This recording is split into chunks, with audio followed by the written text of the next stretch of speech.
5, 4, 3, 2. All right, and welcome to the station of decapitation without your head. I'm Nasty Neil. I'm Treacherous Trista. We have the fine folks here of 1BR, which we both loved, is on our top 13 films last week. And not just because you're here. You can go back and check that out. So, and we're not lying. So we have Naomi Grossman, Clayton Hoff. Hello. Clayton Hoff. Hello, everybody. Hat and a mustache. Thank you. And Alok Mishra. Hi. Hopefully I said that right. You're very close. Alok Mishra. Yep, exactly. So you got it. All right. Excellent. So we'll let everyone know we will have some spoilers. So if you haven't seen the movie yet, go and watch it and then come back and listen to this. Good idea. Or if you don't mind spoilers, listen anyway. Or most of you have already seen the movie, I'm sure. By now. Yeah. I would hope. Or watch it while you're watching this. Yes. It was number one on Netflix, so somebody's watched it. Exactly. Yeah. So it was written and directed by David Marmer. So first of all, did you know him before, you got involved in the movie? Well, it just so happens that my wife went to high school with his manager. Allard Cantor and Jared Murray are his two managers. They have a company called Epicenter, and they're actually also producers on the film. And so my wife went to high school with Allard in New Jersey, and we arranged one of those douchebag Hollywood lunches where you sit around and you talk about what projects you're working on and that kind of thing. And he was like, "Well, what are you looking for?" I'm like, "Well, as a company, we have a company called Malevolent Films. My producing partner Shane Borster and myself have this company, and we're looking for elevated horror. We were looking to make The Next Witch or Hereditary or something like that. It's not to say that we don't enjoy all the other kinds of genres in terms of slashers and whatever, and I love everything. But this is kind of what we want. If you're gonna spend a couple years making a movie, you want to make sure you're in love with it, and this is the kind of stuff that we figure we could live with. And so I had lunch with him. He sent me 2 scripts. And I didn't read them. For 6 months, I didn't read them. One of them was the movie Tragedy Girls, which is a great horror comedy. And the other one was 1BR. And so in my own defense, I was working on another project. It was about to go. Then it fell through. Then I panicked. And then I started reading 3 or 4 scripts a day. And so I found this script. I finally read this script. And I love the script. Met with David Marmer. He was a first-time writer-director for feature, and my producing partner and myself are first-time producers. So really, what could go wrong? Yes, Naomi always throws it in there. Yes, everything, and to that end, meeting David and us got along famously. He's a super smart guy. He won't tell you he went to Harvard, but he did. He started a video game company out of college and was able to sell it to Activision along with his partners and make a little bit of coin. And so to the point that he got to go back to graduate school at USC for directing. And so he did all that and, had written a couple of really well-received screenplays, but no one was giving him the shot to direct. And I always have kind of a saying in my head, I'd rather have a writer-director than a writer and a director, because it's less people I have to somehow fellatiate to make happy. When it's just one guy, it's much easier. Just say that. No, I mean it's tougher having those two brains because sometimes they're opposing each other or they don't like the choices one has made versus the other. And so David and I got along very famously. We all did, Shane, myself, and David, and to the point that we're actually doing another movie with him, his next movie. But it was a thing where the kind of journey we went on, where we went through all this sort of hardship and whatever else, but we kind of came out the other end and had something that was considered somewhat a success. And so we were very lucky to find David Marmer, let alone him to be such a sweet guy. And then in addition to that, have our amazing cast and crew, some of which are, were friends from before. I knew Naomi for years and years, for over 20 years I've known her, and Clayton I've known for, probably upwards of 8 years at least, I want to say. Yeah, at least. At least, right? So it's always interesting when you go to cast things, if you can cast friends. I let Naomi read the script I want to say it was May of 2017, and we finally shot the thing in December of 2017. So she definitely was like early in on it. And Clayton, in terms of casting him, he's never on Facebook, and he finally went on Facebook because he got married.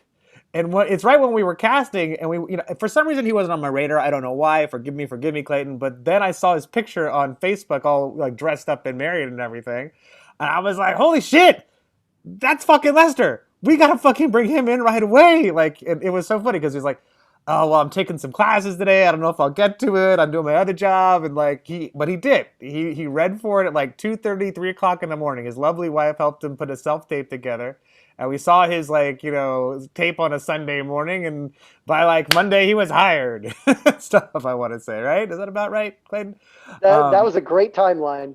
Yeah. So that's how we met David, and that's actually how sort of Naomi and Clayton got to come on board because we all knew each other and stuff. So it's just what you want to do on your honeymoon is a self tape.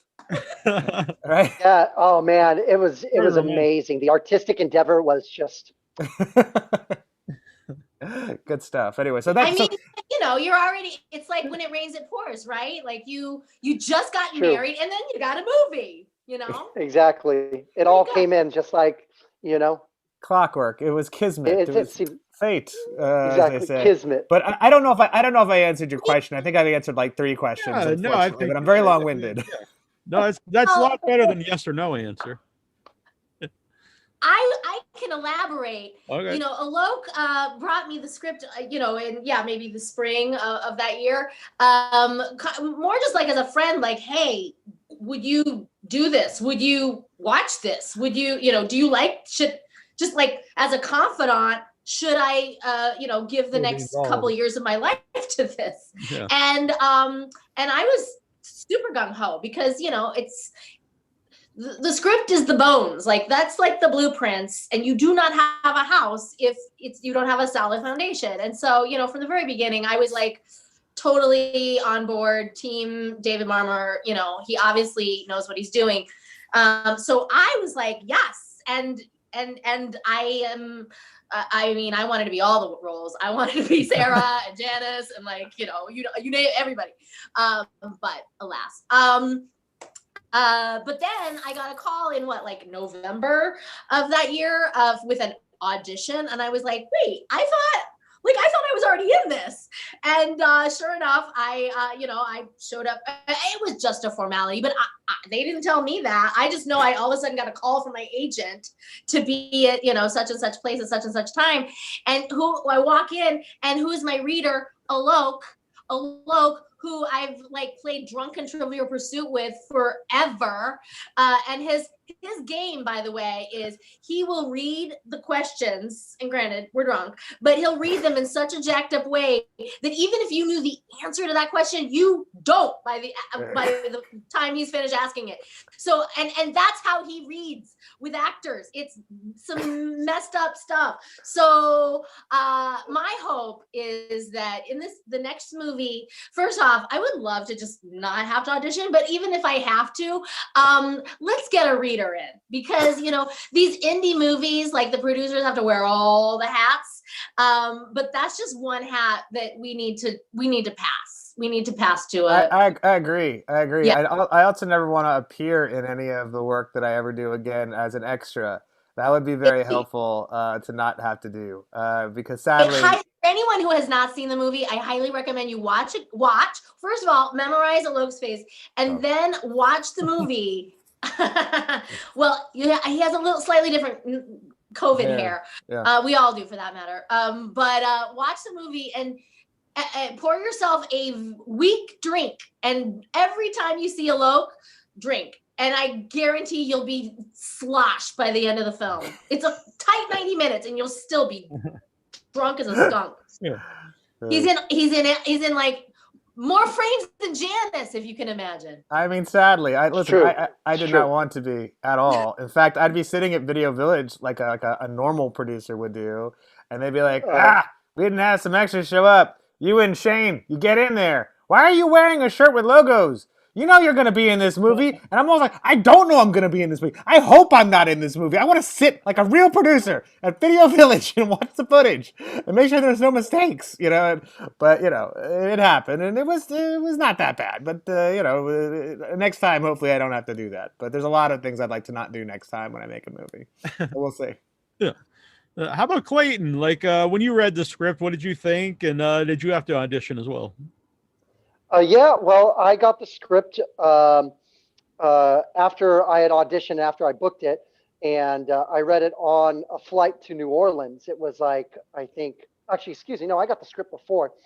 You know, Alok had said that I just got married, and he reached out to me. It was a Friday. I had my day job waiting tables, which is a night job. I was taking this awesome acting class that was all weekend long, and literally shot the audition tape that they asked me to do at 2:33 in the morning on like Saturday night. After I like told, look, I don't know, maybe I'll get to it. Like I'm trying. Like I just got all this stuff on my plate, and then I was like, I looked up and I was like, I can do this. I give me more. I can handle all this. Sent it in.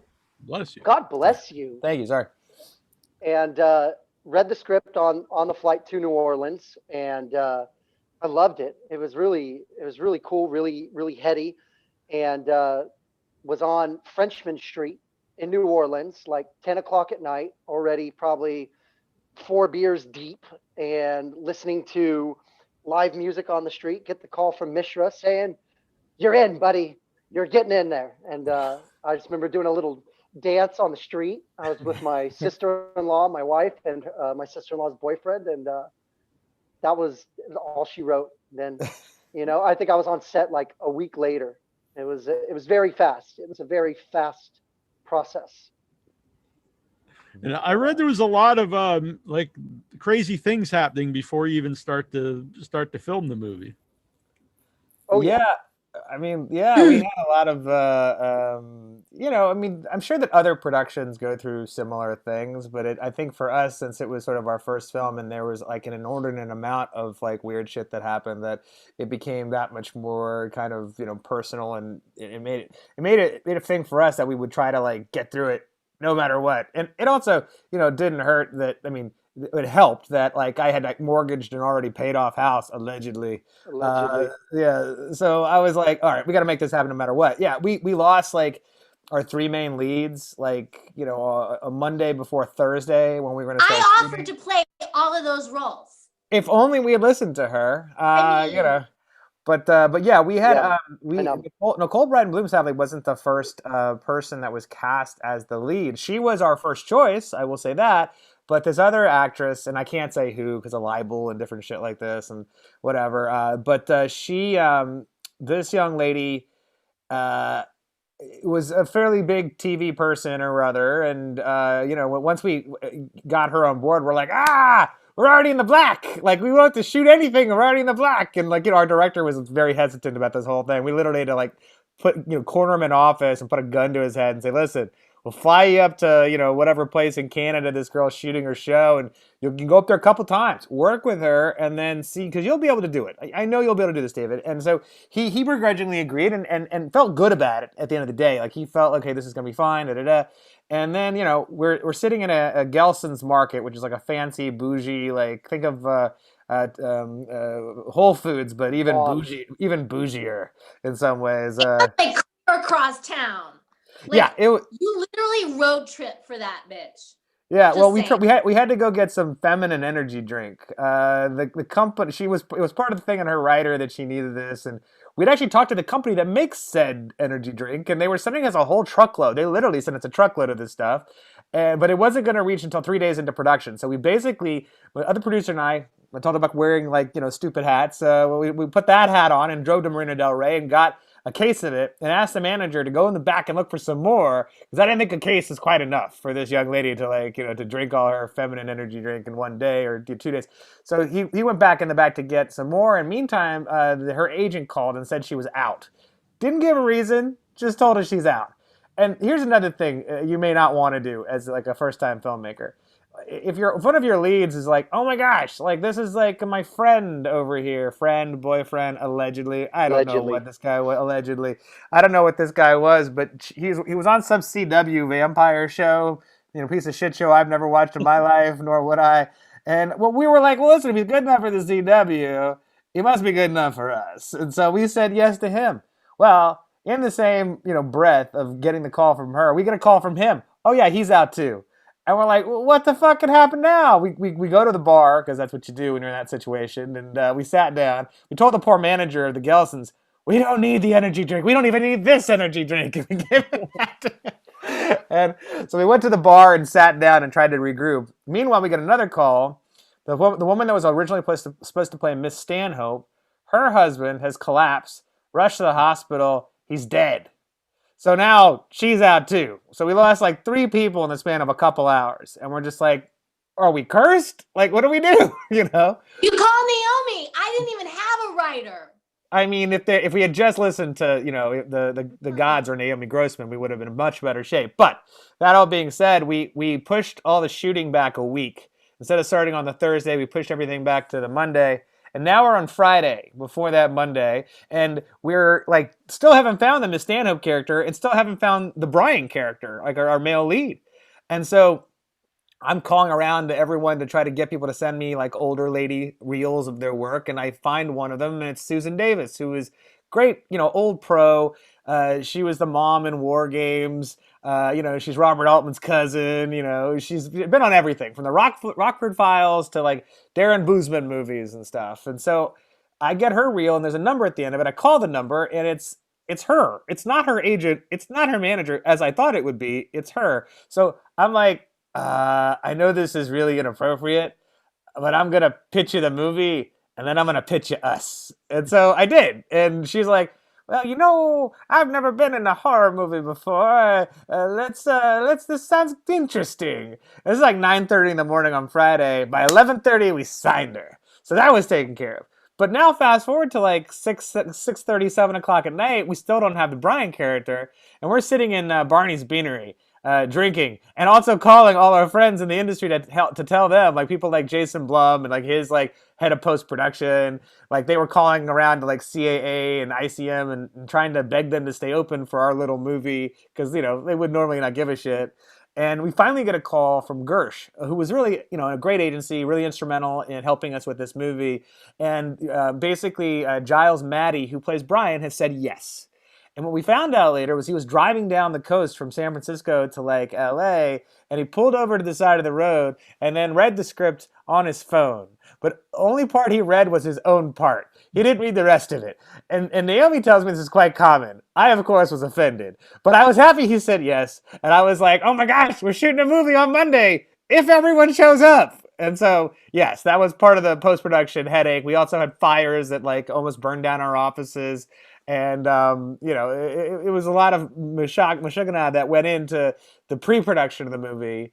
And even there is stuff that goes on during production, but we can get to other things later. But yeah, there was a lot of like drama before the whole thing started. But thankfully, once it did start, it was all very, good. Like, I think it was a fun experience. There was drama once it started. Well, yeah, there was some drama. Yeah, Naomi, tell the story. Naomi has some stories. Well, because she's got the hots for the guy. Of course, she's going to tell the story. Oh, that's true. That's true. Like, you should get a load of this. No, well, this was all happening. Los Angeles was on fire as it is, between like September and December here. But specifically, like, Alok, you were having to like Google Earth the production office just to make sure it was still there. Yeah. Like, I'm sure people remember, like, if you Google like Mulholland, fire 2017, you'll see like basically that entire mountain where the Getty Center is was just ablaze. And it looked like Mordor from Lord of the Rings. Yeah. I mean, we were, it all worked out, but that is disconcerting. But what they're referring to also is at one point in the production, we all got a call to, the call's been pushed by an hour. We didn't know what happened, but as it turns out, and they didn't even tell us until like a year later when we were all in Montreal for the premiere. It turns out one of our production trucks had been stolen. So basically there was a PA that was, paid to basically babysit the trucks overnight. And in the middle of the night, like this truck stealing ring pulled up, jacked one of our trucks. The PA jumped in his own car and was like basically like gunning it on the 405. Evidently it was not ablaze at that moment, following this truck. And he was, had the cops on the line, and they were like, you need to stand down. He's like, I'm not gonna stand down. In the meantime, all of this is actually happening on television. Like, it was maybe not an episode of Cops, but it was like, you literally, I mean, that's what we do for fun here, is like we watch high-speed car chases. But in any case, this actually made the nightly news, and they basically like went, past, we shot in the valley, and then over that hill where the Getty Center is, they went down the 405 and basically managed to like corner him right past that like Felix sign, if people know that very kind of iconic sign that's south of LA, kind of near USC, Alok's alma mater. And basically as they like cornered him, and the felon emerged from the car, from the truck. It turns out he was like gorgeous. It was the slow motion moment. Like, the hot felon. The hot felon. And oh my God. And it's almost like the cops were also like, oh, taken aback, because they were very nice to this guy. Like, they did not want to, rough up the face. Well, you always hear these stories about cops being real mean to people, and then this guy, they were just like, put your hands behind your back. All right, stand like that. They were so nice to him. Yeah. As it turns out, they like did, this 80s music playing in the background. You take my breath away. Oh, no, go ahead. I want to say, though, they struck a deal with you, Alok, did they not? Well, so this was a truck stealing ring, and this guy was new to the ring, and so he turned state's evidence, and is supposed to pay us restitution, like, 14 grand or something. I haven't seen a dime. I don't think I ever will. But he was going to turn state's evidence on them. So, I mean, I don't even know if this guy's alive. He may be, he might be dead, but hopefully he's not. God. But hopefully he's not. No, because don't say that. I have this idea in my head where I want him to pay restitution by being like my monkey butler, or being like a PA on the set of like 1BR2. And, spoiler alert, Janice isn't dead, but her husband is. So she's looking for a man's touch. And maybe the hot felon can serve that purpose. Not only will he be a PA, but he'll have a starring role when we'll pay him nothing until he pays back that 14 Actually, I would, in my next writer, I'm going to need some rehearsal with that. Okay. Yes, got it. Allegedly, yeah. Yeah. The moral of the story is crime does pay, apparently. Could, and if you have a nice facha, I mean, it's what it is. They say Robert Evans, who used to be the president of Paramount, dove in a pool and came out a star because he was at a pool, a fancy Hollywood pool, and he dove into the pool and he came out and someone was like, I want to cast you in this movie because you're so good looking. And then he went on to produce like The Godfather and run Paramount. But Hollywood's full of dreams, and maybe the hot felon getting pulled out of that car was the best thing that ever happened to him. Wonder how we could find him. Well, you know what? I was thinking of calling the DA because I have the email and I just have never looked into it because I'm like, what am I going to do? But I think I have enough time on my hands where I can actually talk to the DA and try to see what happened. Where's my fucking money, first off? But secondly, I would like to, put this guy to work because it looks like he couldn't do the job. I would too. Who knows? No, maybe this is a start of something. Listen, it's already a great story, but I think that would be an awesome next chapter if we could really follow up with this. And make all his Hollywood dreams come true. He probably came out here for a reason. We don't know what that reason is. It wasn't to steal our truck. I mean, he fell in with the bad crowd, and I feel like he's a nice boy from Kansas or something who just went wrong for him. The heart of gold. Probably, right? I mean, he's got the facha. He's got the facha. Anyway, so I hope that answered your question for everything that went wrong with the production. I think so. Yeah, definitely. Well, everything that went wrong, there were things that went right. Like we lost our Premiere. Premiere. Well, we had our premiere in Fantasia in Montreal. No, but I mean, like we were supposed to have like a big opening. Like I was supposed to wear a dress to like the ArcLight or someplace and like have a whole, the film released in movie theaters and then, cut to yoga pants for the last 11 months. Yes, we didn't get it. So COVID obviously screwed us out of a theatrical release, but we did so well on VOD. Like who'd have thunk it? You know what I mean? Like, number one on Netflix. Like we have nothing to complain about. So it was actually doing well on VOD. That actually got Netflix to actually take another look at it because originally they had just passed on us. They passed, right? Like 3 times. A couple times. Yeah. And so they finally saw how good we were doing. The people told them what they needed to know, and so they took the risk. They took a little movie like us on, and like you said, we were actually in their top 5 for 8 days and got to number 1. And as it turns out, we were actually, of all the movies, the top 100 movies they had last year, right? That actually did well. We were like number 97 for like all the movies in general, all the movies they had on there, and they have like they have thousands upon thousands of movies, that they release every month even. So not only did it do that well in that capacity, but it was out of their top 10 horror movies that they for the year. And this is including like older stuff like Knock Knock or whatever did well. We were number 9 there, and we were like the number 6th biggest thriller of the year on Netflix, also including older stuff like The Roommate and shit like that. If we didn't count the older stuff, we were probably like number 4. So this little movie that should have probably just disappeared, from because Netflix, it's a thing where you saw something on your feed the other day and now you can't find it. And what was it called? Like they kind of do a thing when they get rid of stuff, or they look at what you're actually looking at and your age and so forth, and they figure out what they want to show you. And once you've seen that thing, they disappear from you because they're trying to show you other stuff. But I can tell you, like, as far as studying this, because I do sadly have, little to do with my time sometimes, not being able to shoot stuff in COVID.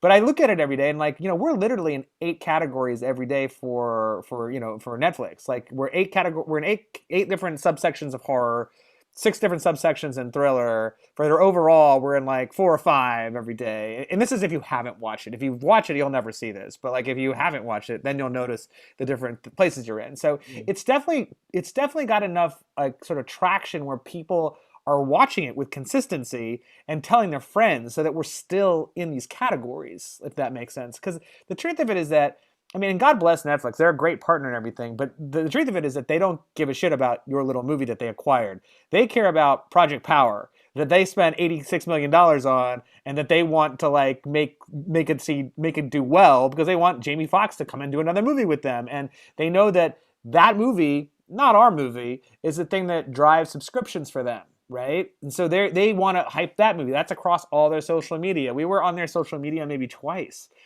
So it really was, at the end of the day, a word of mouth from people seeing the movie and telling their friends that actually made the movie sort of blow up like it did. And like I even told Naomi, I was like, finally we're done.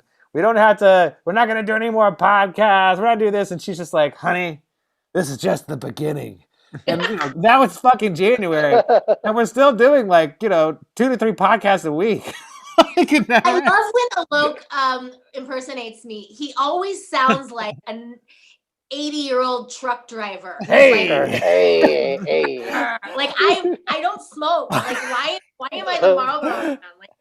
Like, but he's not wrong. I was like, oh, this is the beginning. Sweetheart, you don't know what you're talking about. From now on, I just pretend like I'm smoking. You're like the agent. You're like the agent from Friends. Yeah, I like an accent. I think it has to do with Peter Lawford's ghost. Film. Sorry. Say again. Sorry. I want to see. I want to see a movie where you play Naomi in a movie. I do too. That would be funny. I'm going to use that for inspiration. Yeah, I'm not an actor. That's never going to happen. Every now and then, because we know these stories, we, have done this before.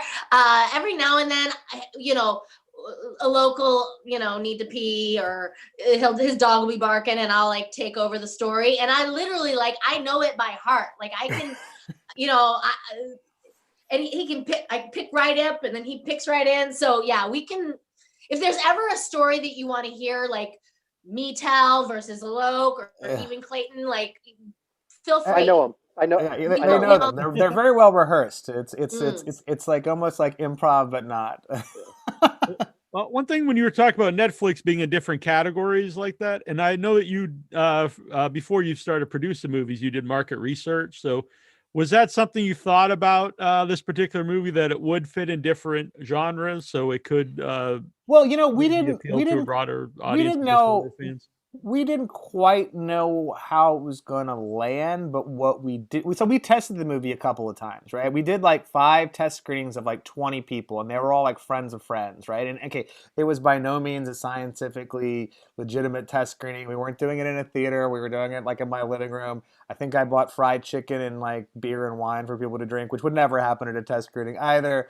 But we made sure that, besides myself, and I wouldn't even really literally, I'd be kind of out of the room and watching kind of the room from afar to see how people were reacting, because I didn't want people to feel uncomfortable, like they couldn't react or do whatever else. And I told them, listen, I'm not in the room. I don't care what you say about this. I'm not going to even be. We would do a focus group after each screening, right? And so that actually helped us quite a lot. And we took all the data that we got from all, it was 100 people in total, again, 20, 25 groups of 20, let's say, 5 groups of 20. And we took them, and it gave us information to understand sort of what was working and what wasn't working. For example, the stuff with the cat, it's in the trailer, so I don't really feel like I'm spoiling anything there. But spoiler alerts earlier. Yeah, but people, 75% of the audience didn't want to see any more of the cat. I personally want to see that cat pop out of the oven and its eye pop and I run around the apartment and catch it on fire. I wanted to see that I wanted to see something gruesome. But 75% of the audience didn't want to see that. Only 25% did, and the 25% that did wanted to see that we're hardcore horror fans, right? And we don't have a hardcore horror movie. So in answering your question, what you're speaking to, I knew what we had was a psychological thriller with elements of horror. That's what I always kind of felt, even from a script level. They definitely cemented that for us.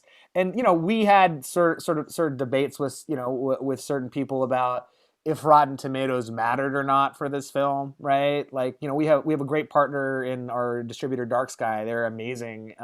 But we did have a disagreement on whether Rotten Tomatoes mattered. And I definitely thought it did matter, because essentially we have something that's not just a horror movie. And to their credit, for horror movies, they're right. People who are horror fans they don't care about Rotten Tomatoes. They'll watch it no matter what, because it has a cool box or whatever. Even if it's shitty, there's somebody who likes that movie, I swear to God, for the horror community. There always is. But this movie isn't a straight up horror movie. It's a horror movie / thriller. And the people who like thrillers are definitely more discerning in certain respects. So having that certified fresh logo, and this certified fresh logo is also on your iTunes. When you have an iTunes movie, that fucking number is right there next to your movie. You know what I mean? Apparently you can get it taken off if you want, but if you have something good, you definitely want people to know, because when they're doing their selection of what they're watching tonight, and they see, oh, okay, wow, it's 87%. All right, well, I'll take a chance, because we don't have anybody that stars in our movie. You know what I mean? We're not selling off the stars. We're selling off of concept, and we're maybe selling off the poster art, or who knows? They read the description, and they see that it's been well received, right? So those were things that we kind of were educated by the test screenings about, in terms of knowing how to position the film. We also did a thing where we had a really nice festival run, so that kind of built awareness for the film in different countries. We had 16 different festivals all over the world, and we made sure really nice festival run. They were everywhere. they were no, seriously, they were in France, they were in Australia, they were in England, they were, we premiered it in Montreal. It was for a while, it was where's Waldo? Where's Alok? He's somewhere in the world showing this movie. We were even supposed to be at we were actually well, not physically, but in Slovenia at the Grossman Wine and Horror Festival, which has my name all over it. Yeah, exactly. Yeah. I would have loved to have been there. I would have loved to have gone with you. Eating in a winery in Eastern Europe in the middle of COVID sounded a little actually awesome, but anyway, we didn't do it. You imagine being trapped in your own house and how bored and you can't go anywhere and you don't know anybody. And even then, like, your internet is hopefully working well, but I can't imagine out in the country in Slovenia, in a winery in Eastern Europe. In a winery, what would you do? I mean, what are you going to be drunk 24/7? It's like, anyway, but we went all over the world. We got the awareness up about the movie, and that we even had to get sort of like held back from a couple of festivals because of COVID and stuff, because we would have kind of finished right before we had opened in April. The bottom line was that we had kind of laid the groundwork for awareness, like sort of all over the world. And then once we didn't get a theatrical release and we're just on VOD, we around that same time we sort of found out that we were going to be on Netflix. So we kind of had a missive that we knew that the movie tested well enough in that there was no rejection, very little rejection of the film. So we weren't afraid to show it to journalists, to keep on trying to get that, that Rotten Tomatoes accredited, to keep on getting like higher up. Like we kept on like trying to get different reviews, so we got as high as like 88% on Rotten Tomatoes. And then when we were on Netflix, two jackasses reviewed us who were like some Christian Monitor group or whatever who hates anything R-rated. You know what I mean? Like they knocked us down a bit, but we're still at 87, so it's not too bad. The point is that you want to know how he got 88% though? How did he get 88%? At 11 p.m. I got a text from Alok. He's like, "Hey, can you buy the movie? It's $5. I'll pay you back. But I need you to do it like right now, like between now and like midnight. So like now." And I'm like, okay, like, and as it turns out, because he's a market research guy, he basically was trying to run a little experiment. He wanted to see that basically if he could manipulate the numbers and the Rotten Tomato numbers and see, like, he knew that the Wednesday at midnight Pacific time is when they sort of roll over those numbers, and he wanted to see if he invested, let's say, $100. So, have 20 people buy the movie at $5 each. If we could, if that would be enough to up the rating. And well, anyway. What you were saying actually is partially true. What it was that I wanted to see how the iTunes, like their charts, could be sort of manipulated in a way. Like it was a thing where they're very accurate about their charts, or they update them pretty consistently. So if you can see like their horror charts, oh wow, you'll be at number 3 this hour, but you'll be at number 2 the next hour or something, right? And I knew at a certain time of night, maybe not a ton of people are like buying stuff. So what would 20 people buying the movie at 11:30 at night on the West Coast, what would it do? And it moved us up like 3 places, like in the chart. So I wanted to understand what that was. And so Naomi's not totally wrong. I just think it's amazing because, the fact is we like to joke that, Alok had to do a lot of things that, real producers aren't doing. But that's also a thing that real producers aren't doing. And they probably should. Like, it's freaking smart is what it is. You're like getting inside their heads and like, how can we work this to our favor? I love the idea of Alok, like one by one, texting people, "Hey, will you buy our movie?" I'm like, okay, like, and not only that, but we went on to have a conversation. We're like texting back and forth. And I'm like, does he really think that my one $5 purchase is going to like do anything? But evidently it did. I got like grassroots. I love it. I got 25 people to do it, for the record, and we went up like 3 positions. And so I was like, that's good knowledge to know, because if you wanted to say, for example, you had gotten to number 1 on Netflix, number 1 on iTunes, for example, we got to number 1 on the Apple charts or whatever, it'd be something worth it, I think. Like we were kind of chasing that goal all around the world to try to get to number 1 on iTunes, because we basically only got to like number 2 or number 3, I want to say, before we got to Australia, where we finally hit number 1, and we were number 1 for 11 days. And I have offered, because of that, to shave a mohawk. into my head, which I'm going to do, for the record. I'm going to do. I just haven't been able to see my barber to do such a thing, because I'm not going to do it myself, because it's going to look jacked up as it is. So I might as well get someone to do it who's a professional. Yeah. So that's I coming. learned to shave my head during the pandemic. Oh, well, I mean, if you You know, I shave the could whole, do- if you shave the whole thing, then, you know. I could do it for you, Alok. Yeah? I mean, do it really well, though. I mean, I could come over and shave it for you. Oh yeah, for sure, man, for sure. I'll all get right. the Well, I ruler kind of out trust and you. I kind of everything, trust you know? because you Got a have Wear a mask over. mustache, so, yeah. you got the mustache going on, so I kind of I'll trust even you. wear a face shield. I'll wear a face shield.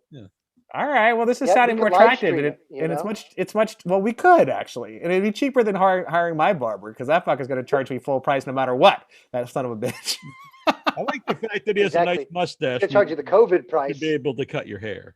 Well, listen, I love Clayton, and he's very stylish, Yeah. obviously. So I feel like he could do some good work here. All right, we'll talk offline about this, so people don't need to be bored by this. But yeah, it's gonna happen. We got to number one as the bottom line. And going back to your original question, did sort of the testing, did my background kind of help with this? Yeah, because we had this missive to, even when we were released on VOD, we wanted to make sure that we did enough like podcasts and interviews and everything we could do to kind of have us out there, the awareness of the film out there, sort of in the Google sphere. So if anybody ever Googles the movie, there are literally like 14 pages worth of shit that comes up, of which about 88% of it's positive. You know what I mean? So it's like, it wasn't bad to have it in that way, so that when we did finally come to Netflix, listen, we all have a lot of friends, right? But between all of our friends, between our friends of friends and their friends, maybe you know 100,000 people. You don't know 80 million people. And so it had to be a thing. That's where, why I was like so perplexed. I was like, is he texting 80 million people right now? And by the way, of the 12% that is not fully positive, it's mostly in Spanish. And it's basically podcasters asking like, ¿Cómo se dice? Umber. Like they're like so perplexed as to what the name of this movie is. Like, ¿qué es umber? I mean, so that's the lesson here for any aspiring filmmakers. Do everything Alok does. Well, don't agree to any actress that needs a feminine energy drink. Period. But other than that, like, learn from this man, because he is doing it. He's doing all the things, and it's amazing. Well, listen, I would tell you. Yeah, your movie something that people can pronounce and won't dedicate their entire podcast to understanding what it means. Yeah, I had to call her. Like, I understand Spanish, but these guys are speaking some kind of Spanish that was so fucking light years fast that I was like, Spanish? Well, no, I'm not fluent. I can understand That's it. what I mean. It's like actual Spanish. But the actual Spanish is so fucking fast that I had to call it. And Naomi is very fluent, actually, and taught it. And so, like, I had to call her, and I'm like, ¿Quiénes? And I'm like, do they like it or do they hate it? I don't understand. Like, she's like, they just don't know how to say it. They don't know how to say it. They keep on talking about the title. That's what they're talking about. It's the title. And I'm like, I mean, the funny thing is they've had to change the name of the movie. Speaking of which, all over the world in certain places, because like I thought that the English-speaking world would understand what a real estate abbreviation 1BR means, one bedroom. But in England, they had no idea what that meant, and we had to fight back and forth. I wanted it to be called 1BR : like the flat, right? That's what I thought would be a good name for, because we keep the 1BR in it or whatever. But then at the end of the day, I had to agree, and they were very insistent. I was like, all right, I don't want to step on your parade. You do what you got to do. You know your country better than we do. They called it apartment 1BR. And apartment 1BR. Apartment 1BR, and that's what the name is in the UK and Australia. Yeah, I actually saw that poster when I was looking for graphics, to make the banner. They had a nice poster for that, like that red lettering and stuff. That was kind of cool. But they named it that there. In Germany, they named it Willkommen, what is it? Apartment 1BR. Welcome to the nightmare, I think is what it's called there. And then what is it called in Japan, Naomi? Madhouse. Madhouse. Madhouse in Japan. So, but it's in Russia. It's the girl in apartment 1. Yeah, that's what it is called in Russia. I kind of like that name. Yeah, it's not terrible. But listen, at the end of the day, we were like, listen, we just want the movie to get out there, and it has. Like, it's been interesting to see that it's been in the top 5, if not top 3, for every country we've released in.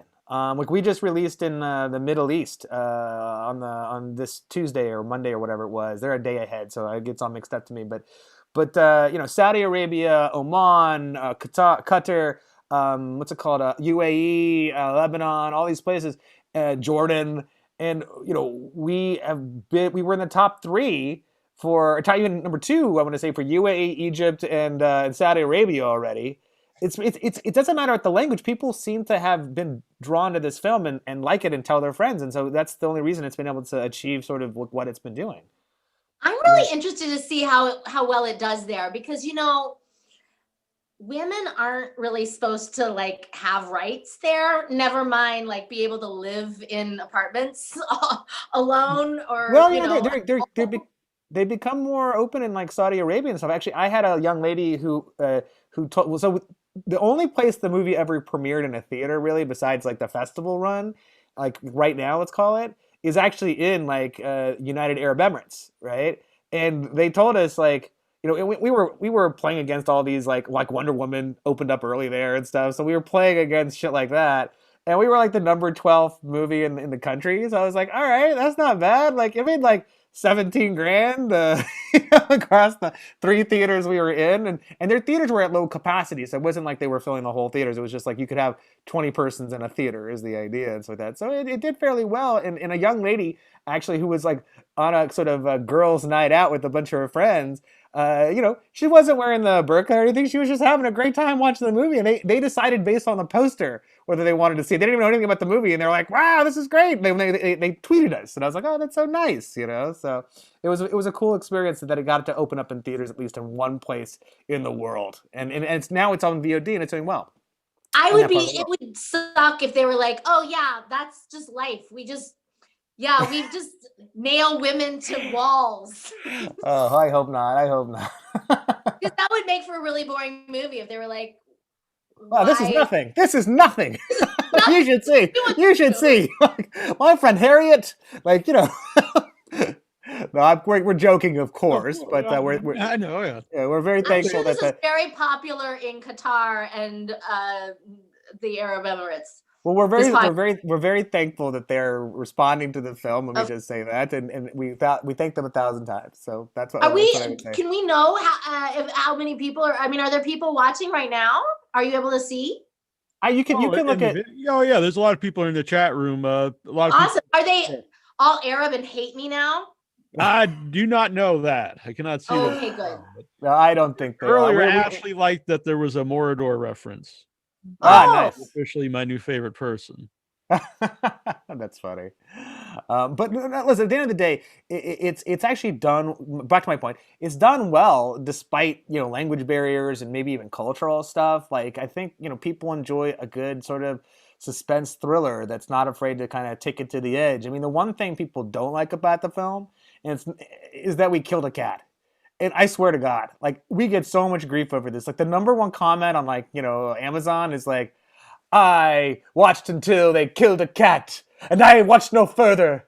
These people are, they're maniacal, and they have this. Who wrote this? Who wrote? They should be hunted down." And I'm like, it's not a real cat. Like I swear to God, it's not a real cat. Well, but Alok, recently I happened upon that movie or show, I guess, Don't Fuck with Cats. And yes, there's a whole contingency of people that are like cat killer hunters that like will find you. If you hurt a cat, they will find you. Like, doesn't matter where in the world you are. What's a big taboo? They're coming for you. You said about hardcore horror fans, but even horror fans I know, that's like the one thing they don't like to see is animals being, even if it's not real. It's in a movie. I was gonna say, but like, it's obviously a movie. Like, it's not like we did like a snuff movie featuring only animals. Like, it's an actual theatrical film with props and an art department that. It's funny. Like the truth the cat isn't even very well done. That's the thing. The cat isn't even that well done. Like we had to cover it up with smoke. We had to put digital smoke in there and shit like this. Oh, I thought you meant it was medium rare. It wasn't well done. Oh no! Yeah, funny. The prop master was lovely. Most of the props this gentleman put together were great. This one thing maybe not his best work, and it looked fake. Like so, the people would get upset by it. To be truthful, David Marmor actually wanted to do something worse to that cat. He wanted to actually her to come home and the cat was like crucified on the wall, and we were like, we can't do that. Like even we were like, no, we can't do that. Can you imagine? No, like, sorry, can't do that. Yeah, even we can't do that. Like, but you are right. People are very sensitive, and it's what it is. But we always put it out there. Listen, we put it in the trailer. We tried to like give some people like the heads up that there is something that goes on in this movie. And if you watch the trailer, and not trying to give away the whole movie, but like, we did put a little something in there. And it's always funny to me when people get horribly offended. And that's like the worst comments we have. And sadly, our number one comment on Amazon, this one lady. But it always strikes me kind of funny in a way that like, it's like you pay for a boxing match, right? And you're watching the boxer's box, and then the guy bloodies the guy's nose. And then you're like, I'm offended. He bloodied his nose. Like, well, you fucking paid for a boxing match, right? Like, what do you want, right? So it's what it is. And you can't make everyone happy all the time. I'm telling you that. That's another thing, too. Like, I mean, we have 76 Rotten Tomatoes accredited reviews. 10 people didn't like it. Well, we couldn't speak to them, right? But we spoke to everyone else, and so that's the good news, right? You got to take the people that do like you and really celebrate them. And listen, we're so grateful that people have enjoyed the film, that people have told their friends. Like that's like the biggest thing. Like I could pay to cut the best trailer in the world, but the fact of the matter is that people actually tell their friends about this movie. And we knew that from the testing that there was very few people they wouldn't tell. Like if they had a cat lover or something, they might not tell them, or they would warn them ahead of time. Like, listen, I actually did warn a friend of mine who I told about the movie. Right? I mean, listen. But the thing of it is that we try not to make it that gratuitous, right? And it's a very quick kind of scene. Like you would like just tell them, listen, this is the time code. Just turn your head. Get over it. Hot pussy. Hot pussy makes its way into the conversation. It always does, and it's always brilliant when Naomi Grossman can bring it up. There is some hot pussy in this movie. I saw the opportunity and I went for it. She saw that hot pussy opportunity and yeah. Sorry. This is great. This is hilarious. Are people able to see as well, or they just? Yeah, they could see. Oh, good. Okay. Yeah, it's all live here. Yeah. I feel like some of my comedy is it's a visual thing. Right. Yeah, so I get you. That's good. Yeah, Tristan. They don't just hear me offending Arabs. Oh God, no! We love the Arab people. To be correct, we love the Arab people. We're so thankful that they're watching the movie. Thank you. Yes. Tristan, you have a question? I'd love to know if you guys were inspired by any real life cults. That's a great question. David Marmor, who was our amazing writer-director, was this whole movie actually was sort of, he moved to LA like when he was in his 20s and lived just in exactly this kind of apartment complex. When we were doing scouting and stuff, when we found this particular complex, him and I just kind of turned to each other and like, wow, I feel like I've lived here before. And he's like, yeah. He had a misbegotten cat. He loves cats, and so him actually killing the cat was like the worst thing he could imagine, right? And so that's what went into actually that scene. But he was living in constant fear that he would leave the door open or something, and this cat he wasn't supposed to have in this apartment complex would run out the door, and he'd be found out, right? That was one sort of real life sort of angle to the whole thing. Like Sarah, smuggled a cat in too. But he did a lot of research about cults because Southern California seems to be one of those places that is like kind of rife with like cults, whether it's a NXIVM or whatever it is, Heaven's Gate. Southern California has a huge history of these kinds of things, and Naomi and I talked about it in other places, and we're like, what's the reason this is the case? Well, the reason is because all these people come out to Southern California who are seekers, right? Oh, I'm coming out here to be an actor. I'm coming out here to do this, and they come out here, and maybe things don't go right. And they don't know people. And so that person sitting on the corner of Hollywood Boulevard talking to you about Scientology, not that this is talking about Scientology allegedly, because Naomi Grossman was very close to Scientology, the building, and we don't want her to get, snatched, perhaps, because she drives her bike past there every day as she's going to yoga. Yeah, so we don't want to get snatched. But the point of it that David was very inspired by a couple different cults, whether it be like, allegedly Scientology, but more akin to this cult called Synanon, yeah, Synanon. And these guys were drug rehab originally, and the government was sending them people because, like, back in the late '60s, like, being addicted to drugs was sort of like you were a lost soul. Like, people thought you were just, they couldn't help you. And so this particular outfit was there to help people who had drug addiction, and they actually did a lot of good until they didn't, until they kind of became a cult personality. I mean, there's an NBC movie of the week that they made about this cult where some people got killed. They all the violence you see where they're like slapping each other and stuff, and going a round robin of slapping. That was what they did. They didn't believe in secrets. No one would hold a secret, and if you admitted your secret, like, oh, I really want to fuck your wife or something. All right, then everyone gets to slap that guy, and it's forgiven. It's like, okay, And so they went through a stage. They moved up north to Northern California, and they shaved their heads. And there was a little filmmaker named George Lucas who happened to be shooting his first movie called THX 1138. And lo and behold, he needed a lot of bald extras. So lo and behold, many of the bald extras in that movie are Synanon members, actually, which is an interesting sort of like come full circle kind of thing, right? With the movie business and the cult, let's say, right? But yeah, a lot of them were from that cult and stuff. And it's funny though, because even now, like, people talk about the NXIVM and stuff like that, right? Like, oh, they saw these like the 2 documentaries they have about them. Like, we made this movie like way before that was revealed and stuff, but like the whole like branding and everything else, it's something apparently that goes on in cults, right? Yeah, so it's interesting how sort of we did take real life inspiration for a lot of the different sort of we made a Frankenstein's monster of a cult, let's call it, based off of different things.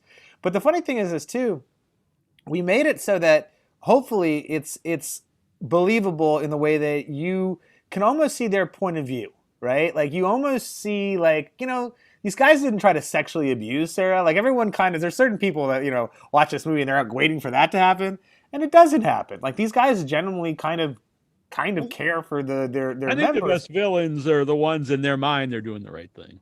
Yeah, exactly. I mean, there's almost a thing where I was kind of liking it to American History X, where you have Edward Norton giving that speech before they go and they destroy that supermarket. And he's giving this speech about like how these people have come in and taken our jobs and blah, blah, blah, blah. And there's a part, being the viewer, where you're watching that and you're like, yeah, he's kind of right. Like, wait, you're the fucking Nazi. Like, but you see their point of view is my point, right? And you see that like they have some good intentions, but it's just the way that it all susses out that it's not good. Like, the torture, the everything, Like, it definitely doesn't help people in that regard. But you can see how they're trying to help, So yeah. Why would it be appealing to some of them, in theory? Yeah, exactly. Why would they live there that long in an apartment complex and be a doctor or a lawyer? It's like, so. Yeah. By the way, I have to say, so thanks to Kate Naylor here in the chat. They sent us a tip, some money in the chat for the show. Well, thank you. And they said they love Naomi. She's the best. Oh, thank you. I actually just got a text from someone that says Alok is lively. So I'm also getting getting chatted. I'm glad people are watching it. That's That's so great. Awesome. No, but I would add to the cult conversation. Yeah, I feel like actors, models, musicians, all these sort of lost souls, like Alok says, are we're looking for something, and I say we, it's just, I feel like cults often kind of offer, first of all, they prey on people that are vulnerable. And I think, actors are among the most, but I've known people that have actually like gone the way of Scientology. And it's not even like they're like weirdos at all. Like they're looking for a place in the world. And I mean, I've never gone there, but Alok likes to joke that that I'm in a cult, that I will not miss yoga. Like, I guarantee we schedule today around my yoga schedule. Like, I can't miss. And like, to the point where like I don't know. My teacher was actually talking. I mean, I say my teacher. It's literally like a lady who found me like on the floor as they were closing my yoga studio, like ugly crying on my mat, who basically took me in and said, hey, you know, you don't look so good. If you want, you can come to my house and we'll practice, you know, daily. And I've been there every day since. But I swear she was actually talking about like closing her, you know, like not doing this anymore just because the COVID here has become so out of control. And of course I was like, like, no, like you can't, like, what do I got to do? Like, I will move in.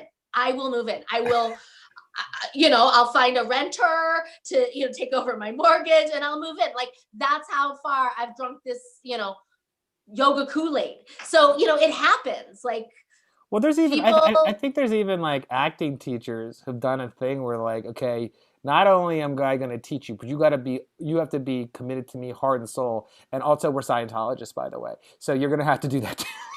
Like, not to get political, but just look at what happened like last week in the Capitol. Like, cults are everywhere. There are people who want to believe. We're all looking for like someone or something to believe in, and like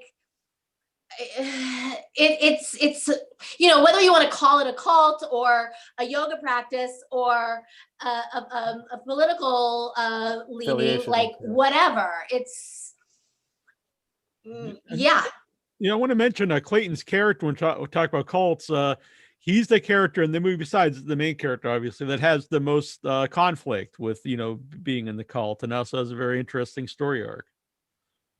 Yeah, definitely. I mean, because Lester was definitely a fighter. He didn't want to assimilate, and out of, you know, the brutality of it all, he gives into it.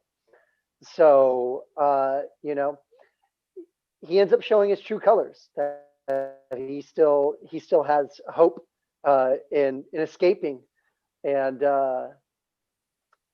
it's you know, it's when you're indoctrinated and you believe it so much, and it just doesn't seem wrong. You know, everybody, you know, when you see these people hurting Sarah and hammering her, they really feel like they are helping her, you know, that they are really doing something. So you can't, as the Loke was saying, that, you know, you start to feel sympathetic to the people who are inflicting this pain, because you see where they're coming from. I mean, it's funny. Well, that was also something that we talked about with David. You know, he was like, you guys aren't the bad guys. You don't see yourself in that way. Enlist in. Wait, what? No, definitely. Is it? Oh, no, definitely not. So I think maybe I'm lagging because we end up like missing each other on these banters here. I was just saying that the yoga cult is definitely the cult of choice. If you've got to be in a cult, at least it keeps your body hot, you know. Well, Bikram had a cult though, which was very terrible, actually. Yeah. Oh no, I took classes from him. He was an asshole. Yeah. You're not even a woman. You know, the funny thing about him is that he'd be like, "Oh, yoga is all you need. All you need is yoga. Oh, you know, da da da." And then meanwhile, in the locker room, he'd be doing weights to, like, you know, pump himself up and everything. And I was like, I thought yoga is all you need. And he's like, shut up. He would teach a class yoga like once a week. All you need, but he obviously needed more than yoga. He needs jail time. Is what he needs. I think he's gonna go to jail. But you know, I was gonna say hot pussy, but that's he's teaching all over the world. He just can't. Oh, that's right. He's dodging the police, I think, by like doing stuff. Yeah. I think I saw a documentary recently about this. But you did. Yeah, you're right. On Netflix, it's also very well done. Also produced by a friend of mine, Sarah Anthony. Nice. From Northwestern. Go Cats. Go hot pussies. Tupper Babe says, you're obviously far more happy-go-lucky and fun than your characters. What prep did you go to get into character? And they loved the movie and immediately texted my daughters to watch it after they saw it. Oh, thank you. Thank you. That's very kind. I wonder how old these children are. I'm always like kind of horrified when I go to these horror conventions and there's tiny children, like barely walking and talking. Right. And they've watched all of American Horror Story. And then I'll ask them, like, what's your favorite season? And they'll be like, spring. And I'm like, oh my God. Like, you're too young. That actually Like, took me a second. if Yeah, you don't know what I mean when I say what's your favorite season, you should not be watching this show. The question was, what do we do to get into character? Yeah. to not be happy-go-lucky? Well, I mean, Yeah. actually, it's kind of what Clayton and I were talking about a little bit when we were overlapping. You know, David was very clear with us. It's not like our characters were trying to be evil. You know what I mean? Like, the fact is, no one is. Even Cruella de Vil is not like, I just want to be evil. I suppose there probably are like comedy villains out there who are just evil for evil's sake. But let's face it, this is not that. And you know, in Janice's case, she just wants to instill discipline in her daughter. She's trying to be a good role model for, you know, and parent. And so I think at the end of the day, like I said, it's important that we're not these like over the top like villains with our, you know, mustaches, whether or not you actually have one. You know, it's important that we're like real people who have real objectives, and the objective is not to, you know, torture Sarah. The objective is to, you know, show her the way. And you know, we just happen to have some really messed up ways of going about that. You know, I think Clayton had a really great, as I recall, like you were talking to your acting teacher about it, and I think he said like you guys came up with the best thing about Lester, about what he actually is, and I'm sure that they would be interested for you to share that, like in terms of like what he's kind of a damn it, you know, tell them about. I think it's I remember this. This was it's a line that Mrs. Stanhope had. He's Which just is a little so sad. smart. Because David's such a great writer. He literally puts everything you need to know is right in the script. Go ahead. Exactly. No, it was totally that, and that it was, you know, when you're reading this and you're trying to get a grasp of who this person is, you know, you just dig into the script, that the answers are going to be there, you know, that you're going to find the answer. And it was just in that scene with Sarah and Miss Stanhope, she's like that, oh, you have this book, that creepy guy tried to give me this book. Did you get it from him? And she says, oh, Lester, he's just really sad. And that's totally what it was. I mean, here's this guy who's grieving over the death of his wife, who is looking for connection, as well as anybody in this group is looking for this connection in life. And, you know, I just dug into that, and working with my acting coach, we did shadow work and working with shadow, you know, however light, where there's a bright shining light, there's also a dark shadow. And Lester just had this, you know, really sad, lonely boy. It was just this sad, lonely boy. And, you know, just really leaned into that, and, you know, really discovered that, and was able to bring that to set. And also kind of this idea of like 1984, you know, 2 + 2 = 5. 2 + 2 = 5. You know, ingrained in a 2 + 2 = 5. And you're like, wait a minute. Every so once in a while, Lester stops and he's drinking the Kool-Aid. Yeah, 2 + 2 = 5. 2 + 2 = 5. The election was stolen. The election was stolen. The election was stolen. Wait a minute. No, it wasn't. Wait. No, it is. I think that's a different podcast. Yeah, it's But it's the same concept. Like if you say it enough times. You know, it's true. You know what's really a funny, weirdly political thing, and listen, we're not trying to make this movie political or anything like that, but there's been people that have seen this movie and be like, this is goddamn communism. Oh my God. Like I can see it. They're trying to put the seeds, and thank God for Sarah and fighting back against communism. And I was like, wow, are we going to game a bunch of like Fox News people to watch this goddamn movie? I can like nothing better, but like, you know, we prefer to let people have their own interpretation of it. But it's interesting in comments, like you'll see comments like on IMDb or like, and people are just like they're saying a whole bunch of shit that we didn't plan or think about when we were making the movie, but somehow it's there in their minds now. You know, it's like somehow represented. It's kind of funny. Anyway. And by the way, she says that her kids are in their 20s. So. Okay. Oh, good. I'm relieved Yeah. and surprised, honestly. Like, I can see when I look at my own, demographics of my social media, it's like they cap at 24. Like, I don't know. For whatever reason, the 25-year-olds and up are lost on me, but you know. Uh-huh. And Kate wants to know, are we going to get a sequel? Fuck yeah. We're going to do a sequel. Yeah. The Chronicles of Janice. 1BR. The Chronicles of Janice. She's not dead. She's looking for love in all the wrong places. Hot felon. You know, anything can happen. No, I mean, listen, here's the thing. You know, do we know everyone has died? I mean, we saw, you know, Lester allegedly die. I mean, maybe he shot someone else. I mean, maybe Lester's still. I mean, there's 100 different ways we can go with it. And just being serious for a second, we can't say anything about it, but there's definitely we have a really strong idea that a lot of people, maybe even like studio side, are interested in, and you know, and or Netflix, let's call it too. But we're shooting a couple projects before then, but we hope around this time, 2022, to be perhaps shooting something. But we like to say as little as possible in regards to like J.J. Abramsing the shit out of things, not talking about what's in the box. You'll pay to see what's in the box, and you know, keeping it secret. And maybe it just all comes out and it's released after, you know, the Super Bowl or something, and you know, people love it, or you know, who knows.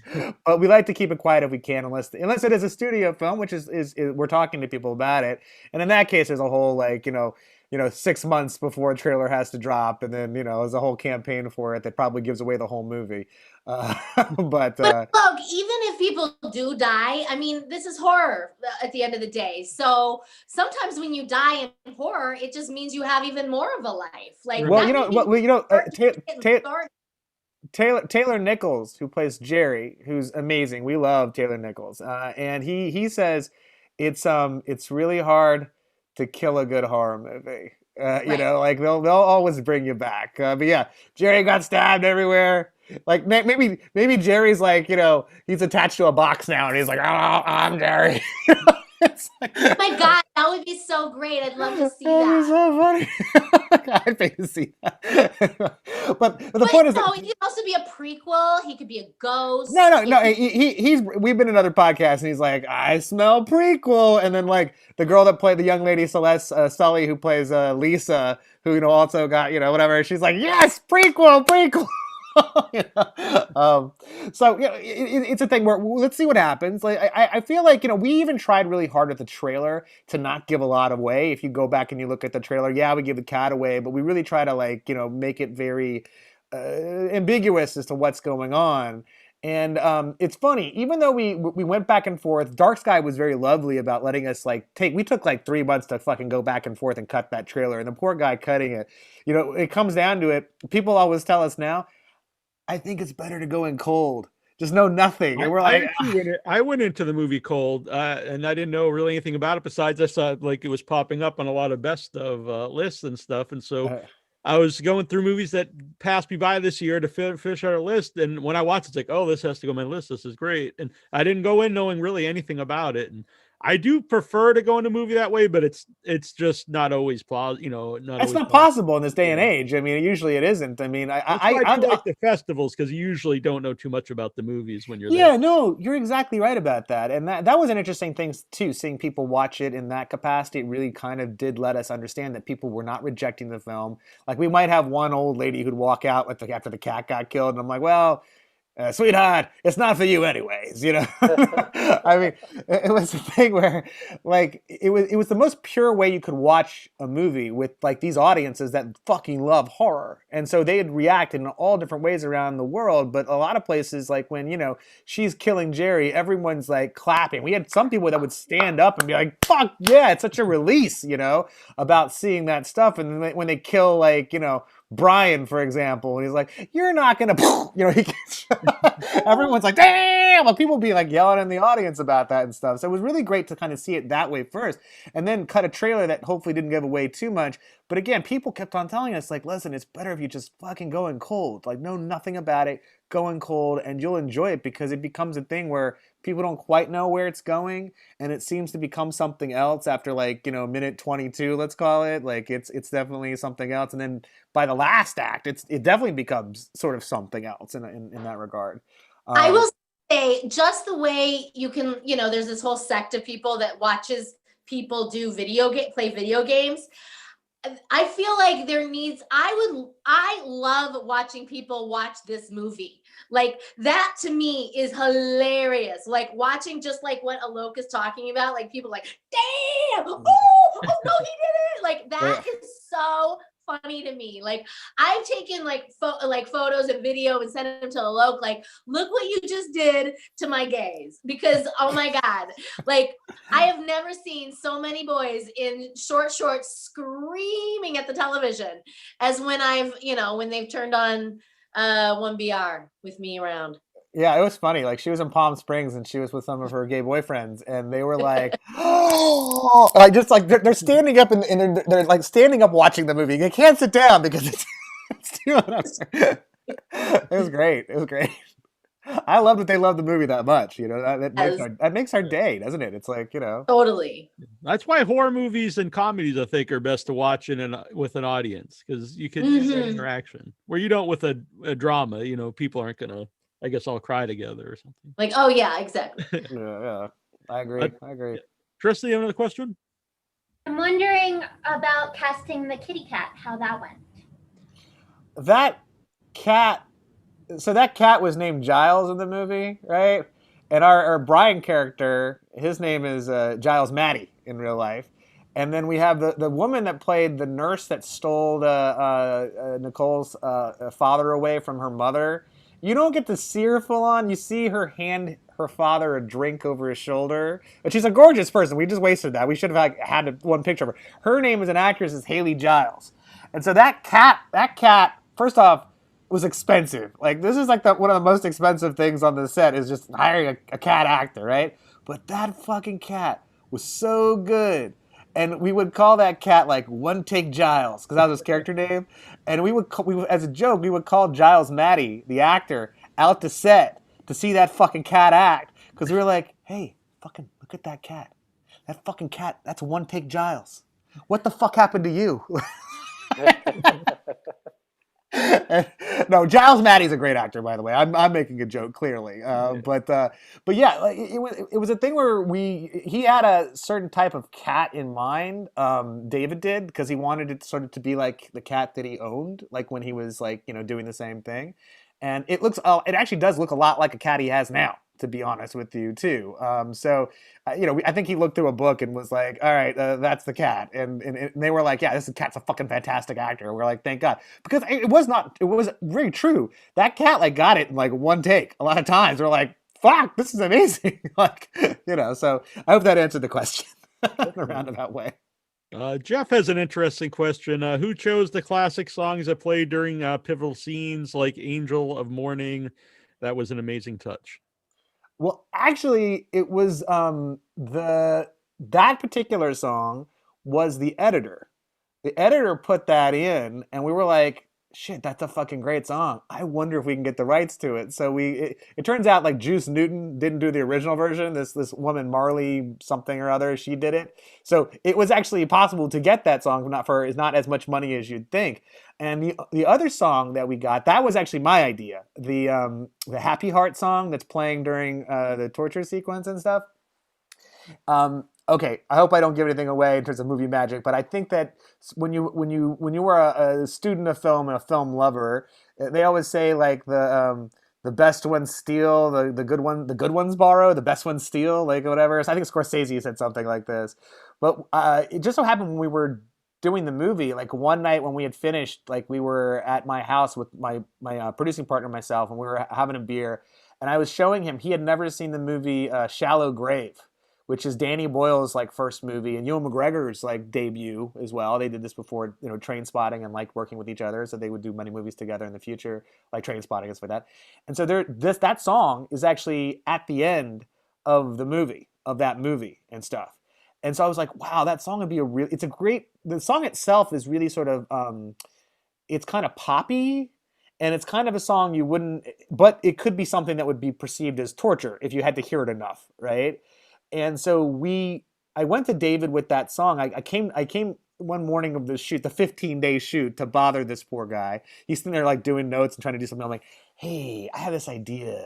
And I was like, this is a great song, and we could like do it this way and then put it right at the end. And he's like, yeah, I can't concentrate on any of that shit right now. I'm trying to fucking figure out how we're shooting today. And I'm like, okay, but just keep it in the back of your head. Just keep it. I ran off. So we originally actually wanted the Carpenter song, We've Only Just Begun. And we actually had a very good shot at getting the song. Because they had, if you look at that actual song, that song is actually in many horror movies. We've Only Just Begun. It's in Room 1408. It's the song that keeps on coming on the radio, the clock radio. Every single time he comes back to reality, that song's on. It's also in the John Carpenter movie In the Mouth of Madness, when Sam Neill is being committed to an insane asylum at the very beginning. That song comes on, and he even says, "Oh, not the Carpenters." And then he's like sitting in a straitjacket having to listen to that song, right? What so happens that even despite the fact that it's been used in so many horror movies, Richard Carpenter, in his sort of his twilight years, is very sensitive to the legacy of the Carpenters as a band. And so we thought we were really close to getting it because he's like, he had yes to everyone else, but he came back and said no. He thinks it's been in enough horror movies. Doesn't want to have it. We didn't have a lot of money, to be honest, either. So it wasn't like he was getting a great payday out of this and stuff like that. And we're going to have someone else redo the song. It was just for like the publishing rights is what we were going to get. And so he said no. And then I was like, hey, that first song I told you about, we could get that, because we had checked on that song. And so, yeah, sure enough, we were able to sort of get it. It's obviously not Andy Williams doing it. It's another, we had another guy that came in and did the song. But that was sort of the origin of it, was that we had seen this other movie. And it's funny, like we were very worried that people would think we were ripping off like Shallow Grave.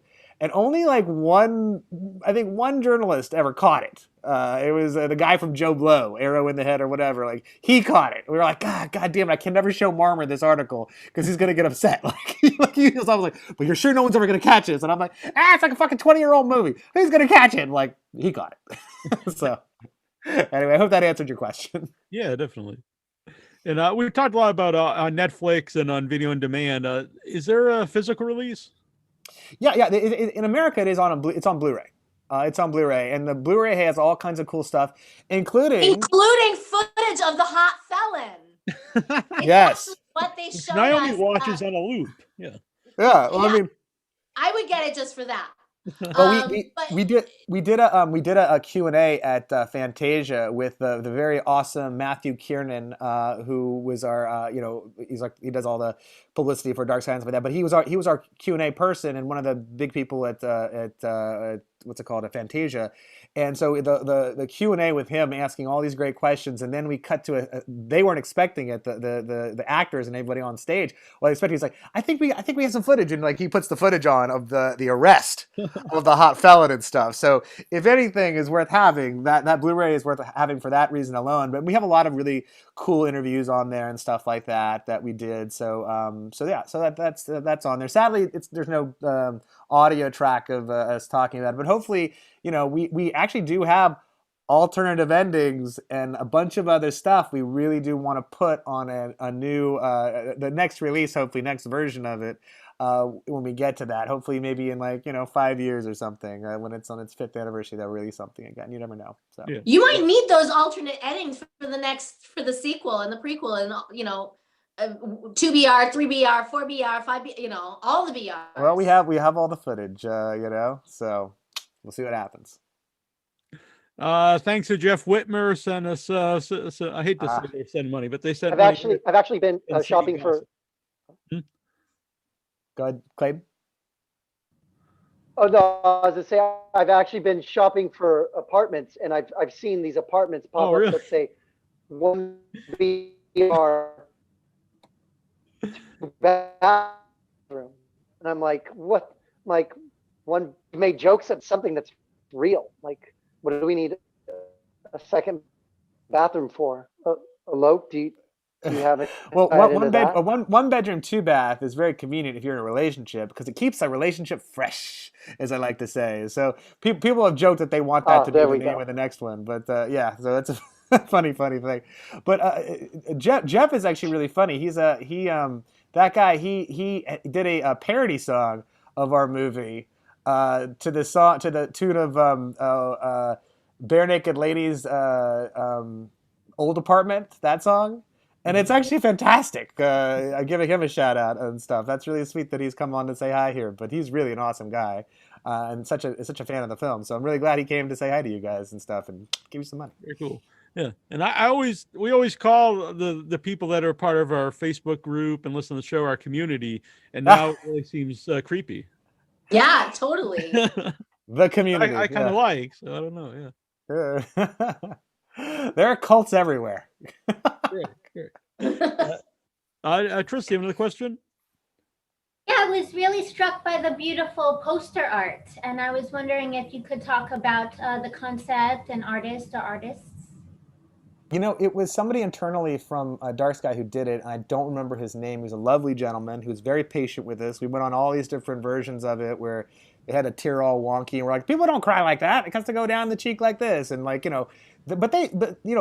came up with stuff that we just needed to minimally change. They actually came up with a really cool concept. In fact, ComingSoon.net named it as one of their top 20 posters of the year, which was really just wow. Thank you so much, ComingSoon.net. Another great site who's been a huge supporter of us. But I was really amazed that they really enjoyed that poster and stuff. And it's a very simplistic poster, but we kind of we kind of had some different ideas, but we were like, listen, she's the movie. Nicole Bryden Bloom is the movie, and we wanted something, and she's gorgeous, but we wanted something with her showing sort of her distress of sorts. We really felt like since she is the face of the movie, she should definitely be on the poster and stuff like that. But we wanted to show some menace to it, so we had people. You see people in the background on the ramp of the different ramps of the apartment complex and stuff like that. And one of the things they had at first was like they had weapons and stuff. Like one guy had an axe. One guy had looked like he was doing the fist thing with some sort of we're like, and we had to change that, I think, because we're like, no one's gonna sit still for someone sitting on a breezeway with an axe, So that was little things that went back and forth. I'll say that, but they were really. Dark Sky was very much partnered with us to kind of understand David's vision as well as our sort of thoughts on not only the poster but also, like I said, the trailer as well. We went back and forth kind of a couple months going back and saying, oh, that works, that doesn't work, oh, I like this, he doesn't like this, oh, let's put palm trees in. That's very LA. That was one thing we did add in, actually. They didn't have palm trees before. We added palm trees, just kind of showed that it's Southern California and stuff like that. So yeah, so that was it was a process, but it was a very happy process because we had really great partners in Dark Sky. Although I would add, I remember being in Montreal for Fantasia with Clayton and you, Alok, obviously, and you were like, I was like, oh, what are you doing today? And he's like, we need a poster. We don't have a poster. So he was finding some, French Canadian coffee shop to, make a poster, which ended up, obviously they went back to Dark Sky and, came up with something. But initially we just had that one photo of Sarah, kind of with the hands up on, the iconic photo we've seen so much. But yeah, it's interesting to hear that there's this, this whole evolution of the poster, because I remember before there even was a poster. I want to say you guys you finished editing only just before the premiere. We barely made that cutoff. Yeah, no. We were premiered on a Thursday or something, and we premiered on a Thursday, but they wanted to show it to the press on the Saturday. And so we were like, holy shit, we gotta we thought we were coming out on Wednesday or something, and we had to come out on Saturday. I literally was doing color correction for the movie with David.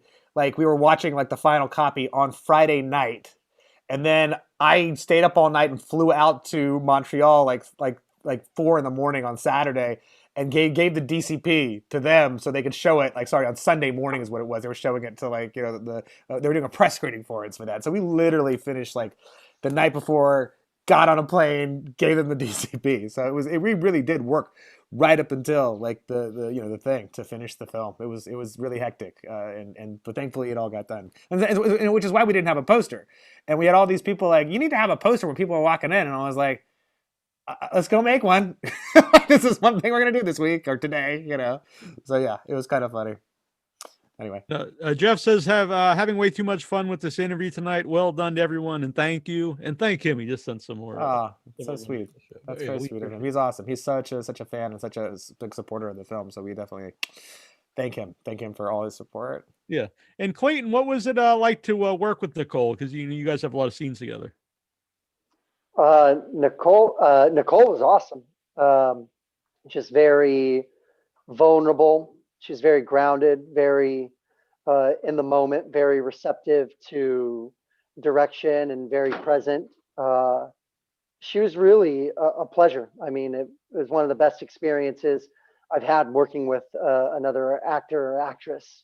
So, I mean, I tip my hat to her. Like, very talented. Like we've talked about, she has like 20 different ways she could cry at the drop of a hat, just in the moment. We cut, she'd be over here laughing, talking, haha, like, oh, we need you back on set, and then just like right back into it, just like that. So I mean, the film that really lucked out that this other actress dropped out, and they actually got their first choice, because I don't think it would have been the same without her.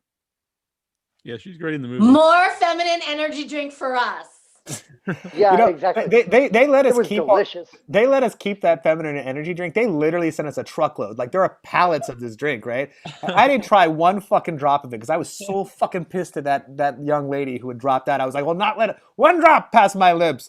And then after it was over, we had to take it back with us to the office, and they had like literally stacks and stacks. So we made the interns take it. And we made them give it to friends. We're like, you guys are starving students. You can drink this feminine energy drink all you like, you know. So, because I didn't want to look at it. I just wanted to get it out of my fucking sight. Like, I was so upset with it. Kate says, love one BR and love everyone involved. Oh, is it Kate from Australia, Kate? Oh, I think it is probably. Yeah, it could be. Oh, she's awesome too. I just realized, Alok, you should take that, if you haven't gotten rid of all of it, you should take that feminine energy drink to Gelson's and sell it. You can, I mean, it's money laundering, but you could maybe pay for that house you already paid for. Happily, for mortgage. Happily, it's long gone. The feminine, that non. I don't know what the expiration, how long those last. I mean, there's probably something radioactive in that shit. I'm just trying to get you paid. When you get paid, I get paid. That's and this true. Is full. Yeah, that's true. I mean, like, I should have thought about that before I gave it to the interns, but they needed it. They should go be happy with it, and As a former Red Bull girl, I know all the tricks. Okay. I think that those kids are probably glowing. They have glowing skin because of all the drink they drank, and there's something not right with any of that shit. Well, by like way, I will not drink Red Bull. Like, can't stand the stuff. It makes my heart feel funny. But anyway, I will never drink it. Anyway, sorry, I feel like we should let you ask some questions. No, it's totally cool. By the way, that is Kate from Australia. Which we love her. She's the best. She actually bought our 1BR album that our composer Ronan Landa is actually selling on Bandcamp. It's the only souvenir that we made for the movie, actually. And it's a cool fucking album. Like, it has like, all the Obi strip on it, and it has it's like all handmade and stuff, the packaging, and like he's selling it for like, I think $50, but it's like the only like collectible item that we're ever gonna have. And she bought a copy in goddamn Australia. I'm pretty sure when we find that hot felon, I'm gonna have to start an OnlyFans account and hashtag 1BR. Well, I hope not, for your sake, Naomi. But I'll just say this: it's a thing with that album is like, I think it's going to go up in value because I think once we have the sequel, like, we don't have any collectibles. So I feel like people will probably, and we only made 100 of them. Was the thing. I also have a Vag Up T-shirt. Yeah. Somebody made for the Vag Up slogan that when they're having their heart to heart, her and Lisa, Sarah and Lisa are having the thing and they're talking about Vag Up, whatever. This other podcast we were on. It's the Tipsy something, I forget. Tipsy and Terrified is the name of the podcast. They actually went as far to make T-shirts that say Vag Up on it, and we were like, you know what? God bless you. Go ahead and make that because I know I'm not going to. We can't compete with that, guys. Sorry. I mean, you never know. Vag Up, man. You don't have to. You don't have to. These girls are crazy. They're lovely. Tristan, you have another question? Yeah, I'd love to see a prequel or a sequel, of course, but I'd also love to know what else you guys are working on. Naomi, you want to go? Sure. Well, I when I'm not going to my yoga cult, I am generally working on my new one-woman show. I've done 2, and now I've written a third. And this third is it's very much a companion piece to the other 2. They're all autobiographical. My first is sort of my coming of age story set in Argentina. My second is sort of like once I've come of age, different spelling. Living la vida loca as a single lady in Los Angeles. And now this third one, I kind of want to J.J. Abrams the shit out of this one, taking a little tip from Alok, but I can tell you it's a little more mature story because I'm a little more mature, although you wouldn't know it listening to this interview. But it's it definitely just goes through my journey, sort of pre-Pepper, Pepper, post-Pepper. And it's very much sort of a love note to American Horror Story fans, for sure. So anyway, I'm hopeful that we'll be seeing that this year. For the longest time, it's been like, well, we're not going to gather in theaters. So it didn't feel like it was ever going to happen. But now I'm starting to think, well, shoot, who cares? Like, let's just sell this darn thing to Netflix and let them produce it as a 1-hour comedy special. I don't know if that'll happen, but it does seem more likely to happen than even before COVID. So that's pretty cool. And now I know, just because they deny you the first time doesn't mean you can't come back 2 or 3 more times, So anyway, I feel pretty confident that we will be seeing it, not necessarily in the theater. So that's the good news, because the longest time, I've been a solo performer for a long time, almost as long as Alok has known me, but you guys probably didn't know that because, you had to see me in the theater, but I don't think that's going to be the case this time. And that's pretty awesome. Silver lining of COVID. Very cool. Yeah. Awesome. Real quick before the next person, I do want to say there was a lot of people that were asking Pepper questions and said that they love Pepper, but I thought we talked about 1BR, but I'd want you to know that. No, I mean, you should be able to ask anything you want.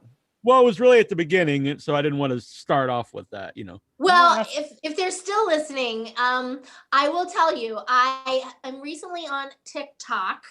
Don't understand it at all. I'm at least 40 years too old to understand right. it. But I have a friend who forced me on to TikTok too. Yeah, but I will say I've been putting out an answer a day. So fans can ask me, they can ask me questions anywhere, but that's I found to be kind of a fun platform for that sort of thing. Because the answers are 15 to 30 seconds, which is as long as their attention spans are for the most part. So, if people, still have questions, I would suggest them to follow me on TikTok and answer them there or ask them there and I'll answer. Excellent. Clayton. Awesome. I just got finished in December shooting a film called To Leslie, which stars Andrea Riceborough, who is on Possessor, which you guys had Possessor on the film. It also has Stephen Root and Mark Maron in it. So I recently worked on that. A great director, first-time feature director, Michael Morris. There you go. I like it. Mm-hmm. Michael Morris, who did worked a lot on Better Call Saul, as a director. He was executive produced and directed on Bloodline, amongst other things. And I've got some short films that I did that have been going through the film festival circuit, which have been doing really well. Progeny and Witchin of sorts. So that's what. Yeah, I mean, that's what actually, I've got going on. he's not honking his horn. I mean, he's not tooting his own horn enough. But the Progeny, right, premiered at Fantasia, which is good. arguably, the biggest, Yeah. biggest and one of the best, obviously, genre festivals. Between Sitges and that festival, they always like fight for like number one. It's like Harvard and Stanford every year. One of them's going to be number one, but they're both amazing, obviously. But his film was there, which is like fucking amazing. Even I got in to show actually at both of them. It actually showed at Stitches too. So. Oh wow! It's, Okay, it's really good. If ever I get a link to it, whenever they're done sending it through the festivals, I'll definitely drop it, and you all should watch it. Yeah, it's good stuff. Love to.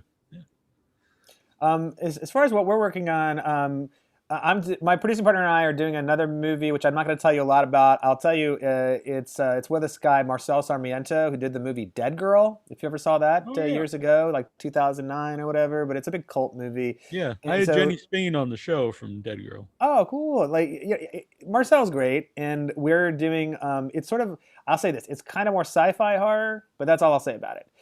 So we're trying to shoot that coming up very soon. We're casting right now like crazy. So that's sort of a tough thing to do. You would think that people want to do movies in the time of COVID. Like they're like, I haven't worked for a long time. I'll go to Montana. But it's tougher than you think. So we're going back and forth on that right now. And that's going to be shot like, hopefully in this late spring, let's call it, like, April, May probably, or maybe March if we get it all together. And then we're trying to shoot another movie with David Marmer in the summer. His next movie, which I won't say anything about because we definitely can't talk about any of it because there's a lot of stuff that could be spoiled. But I think you'll be very happy that we didn't when you see it, and you'll understand why we didn't. And then hopefully, like I said, this time, 2022, next year, hopefully we're going to production on the sequel for this 1BR movie. And no, it's not going to be called 2BR. Everyone's always like, it's going to be called 2BR. I'm like, we could do better than that. So we'll see. Right, because So they that's what we're won't know what it's about again. The Spanish speaking. Well, listen, it's all about marketing, right? Brand awareness. 1BR : something, right? It can be called anything, just long as the 1BR is in there. I was very worried when Apartment 1BR was coming out, but I noticed if you put Apartment 1BR in Google or even 1BR, whatever it is, movie, it comes up the same. All the stuff comes up, so it doesn't make a difference. As long as the 1BR is in there, it all works in some way. So anyway. And I like this. Jeff Whitmer says, try to say pre-pepper, post-pepper 3 times fast. Oh, pre-pepper, post-pepper, pre-pepper, post-pepper, pre-pepper, post-pepper. It's not easy, but it can be done. Yeah, very good. But I also went to drama school, and that's what I majored in. So you made if I can't do that, then I should go get my money back, like Northwestern. all $50,000 a year Scam. times 4. Totally. And I also want to know, what was your TikTok username? What's my TikTok handle? Yeah. I have to look it up. That's how new to this I am. Oh my. So unlike all my other handles, which is Naomi W. Grossman, I guess I left out the W. I guess I didn't need it this time. It's just my full name, at Naomi Grossman. No, really. I'm not kidding. It's fascinating. I literally started out Monday with 16,000 followers, and now I have 35.7K. Like, that's pretty darn good for brand new. It's crazy. People are looking for you. They're looking for me. I'm telling you. I told you. It's the 5 to 24-year-olds. They're all up in my business.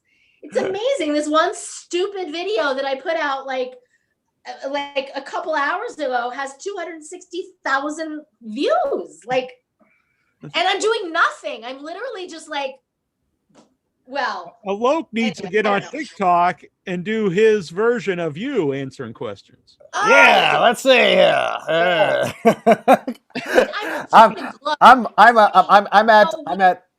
I'm at phoneamygrossman.com. No, you could be a guest star on her TikTok. Yes, that'd be Yes. funny. Yeah. Don't get me wrong. I do not actually know how to use TikTok all by myself. Like, I need a Gen Zer to come over and do it for me, like do it with me. So I cannot take total responsibility, but I do get to take total credit. Like, no one, he's not on there anywhere. So Not really. sorry. Yeah. Stay behind the scenes. Anyway, sorry. Well, I know Naomi's got to be going pretty soon. So, but this has been. Listen, really... I'm okay. I got 8 whole minutes before my HOA meeting starts, which is a whole nother sequel to this movie. If you need any story ideas, Alok, I highly recommend you zoom into our meeting at 6:00 tonight. Naomi lives in a famous residence in that way that Peter Lawford from the Rat Pack was the last resident of her townhouse, right? Well, I didn't buy from him. There's been some other people in between us. But the most important thing is the ghost of Peter Lawford haunts her townhouse. It speaks to her in different ways. And we always say, "Great Peter Lawford's ghost," when we're talking about, Peter Lawford, because he's there and he haunts her. Although I would be careful, look, every time you bring him up, invariably my internet gets spotty and I have to go zoom somewhere else to finish the interview. All right, let's not summon him right now. But that's a good way to get out of an interview, though. If it's not going well, you can just bring it up and go bad. I guess I got to go now. Yeah, Peter Lawford wants me to go. Here and things have gone to hell. Yeah. But so you guys mentioned the festival run. Did you get to how many I know you said you went to Fantasia. How many of the festivals did you get to attend? Well, we did. We did Fantasia. We had our U.S. premiere at Beyond Fest in Los Angeles, and everyone, most of our crew and everyone lives in Los Angeles. We got to show up to that en masse. But we went to 16 altogether. But everything from Grimfest in Manchester to Monster Fest in Australia and Melbourne to Nightmares was the only one we didn't get to go to. That's in Columbus, Ohio. But sorry, I didn't go and David didn't go, but Clayton got to go actually. So we made sure that we were trying to be at every one of them that didn't overlap. Telluride, Horror Fest. David and Shane had to go to that one, but Brooklyn Horror Fest we went to, Madrid Nocturna, Horrorthon in Dublin, and then what was it? Cardiff, Fractured Visions in Cardiff, and Razor Reels in Bruges.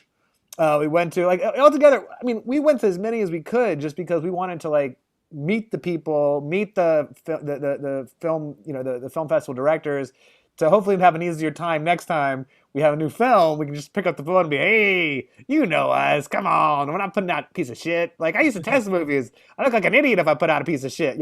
Who knows? It could all turn out to be a piece of shit, by the way, just so you know. Regardless of what you know, there's so many different things that can go wrong making a movie. But the point of it is this: we tried to go as many as we could, and 16 of them altogether, I want to say. Grossman, none of us got to go to because of COVID. But they had a really great setup in the way they were very socially distanced and stuff like that. So we thought they were very responsible, even having a festival in the time of COVID. But it was a lot of fun. And I would tell you this: if you ever have the opportunity, you have a film that's somehow has the good fortune of getting into these things. My gosh, I had 700,000 airline miles before I started this adventure, and I'm down to 30,000 because I used them all. Yeah. Yeah, I've had a short film at festivals. Trista's had movies, but yeah. Yeah. But it was still a good time to watch my 4-minute short film with people.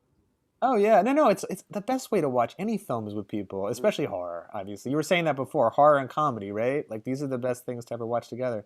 Anyway, listen, sorry, I want to let you guys ask the questions because I know Naomi has got to get out. If there's anything else for you guys to ask, or anybody from the audience. Well, there was a lot of stuff about Pepper, but I said that they were way up there. I'd have to scroll up, and they can go and ask them on TikTok, which is that's the way to do it.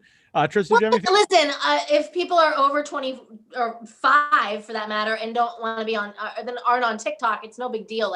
I'm on all the platforms. All right. There's other ways. That happens to be apparently what's trending. That's the hot new spot, I guess. Yeah, I have it too on my phone, but I don't really use it. Yeah. Yeah, I'll watch yours, though, of course. Yeah. Follow. I need another. I need some more. I mean, I'm happy. I'm up 10K since Monday, but still, I need more. Exactly. Yes. Yeah. All right. Well, I think that's good. I think we're gonna wrap it up so you can get to your meeting. Get to my meeting. I haven't been anywhere other than my yoga class since March. But yes, I will be. I'm gonna go in the other room because. Oh, that's where you have to go to the other room. Yeah. You have to go in the other room. They don't get to see all this. Oh. This is why we feel special then? This is for the fans, you know. Yeah. Yeah. I appreciate. Well, who did the one? Well, all of them behind you. This, I really like that one that looks like the, you know. I know, it's amazing. This one was a fan in Canada, in somewhere near Toronto. This was in Sao Paulo, Brazil. This one I don't recall. I mean, I have a whole room you can kind of see. Oh, wow. I mean, yeah. It goes on and on and on and on and on. Wow. And on and on. And on and on and on. And on and on.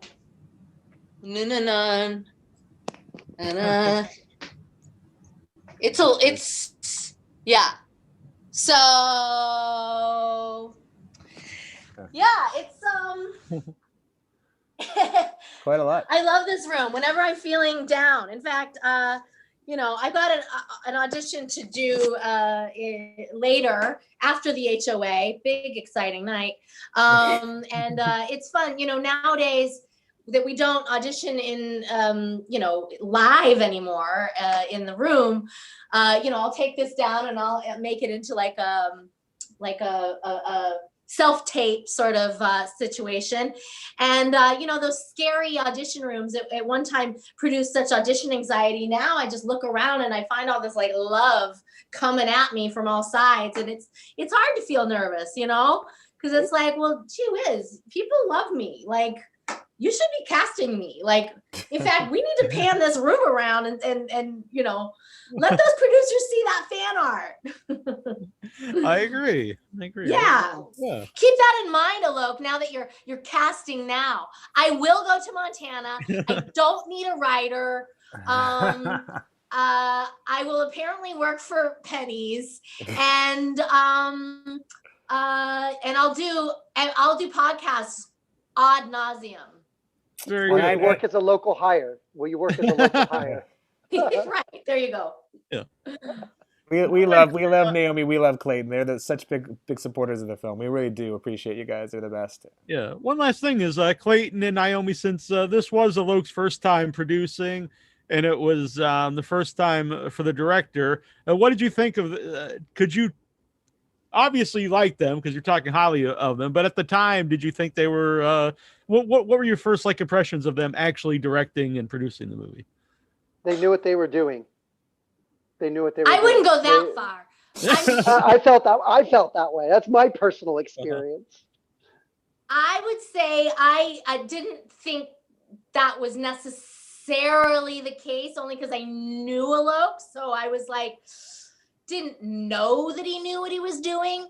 But I wanted to work with him. So it didn't matter. Yeah. Like, I knew that this was my friend of like plus 20 years. And I wanted to have this experience. And that's, you know, why I signed on regardless. And quite honestly, like, he surpassed all of my expectations. I mean, like, even just these stories, like, you know, all the hats he wore. I'm a fan. I'm really amazed. I feel like, honestly, I have so many filmmaker friends who I always say, like, you should actually tune into these podcasts because, you know, they're fun, but more than anything, informative. Like, it's amazing to me. Alok gives so many nuggets for like all the things that, you know, an indie producer should be doing and probably aren't. Quite honestly. And I think he's really inspirational. I know Naomi has to go to her thing, but I just wanted to say thank you. It's very sweet of you to say, but it was a team of people that did this. It's true. That's true. And I didn't know what I was doing. I had to feel it out and learn like anything else. But now I know a lot more. I can say that. I definitely understand like the underbelly of all the dealings you have to deal with, you know, a lot of the shitty stuff they don't teach you, which I'm totally always happy to talk to people about to teach them and They let don't them teach know. you anything at USC. Come on. Well, I was a psychobio major. I wasn't a fucking film major. Okay, well, there's that. I mean, you know, come on. Anyway, all right. Thank you guys so much for having us. Yeah, I it's was been going to great. ask. Thank yeah, you. Thank Yeah. you. And For if sure. you have, If this is available for you know, to share Yeah. after the fact, send it Oh, on. yeah, And I'll be tagging everybody, and I'll send it to everybody. please, Okay, please, great. we definitely want to get it out there and stuff. People weren't able to see it live. Let them see it. You know, whenever you do want to put it up there Yeah. and stuff, just let us know. We'll definitely post it everywhere we can. Okay. Yeah, thank you guys. All right. Thank you so much. Thank you guys. It was so much fun talking to both of you. Thank you, Trista. Thank you, Neil. Thank Appreciate you. it. Thank you. Bye. Thanks for watching. Bye. Cheers. Bye.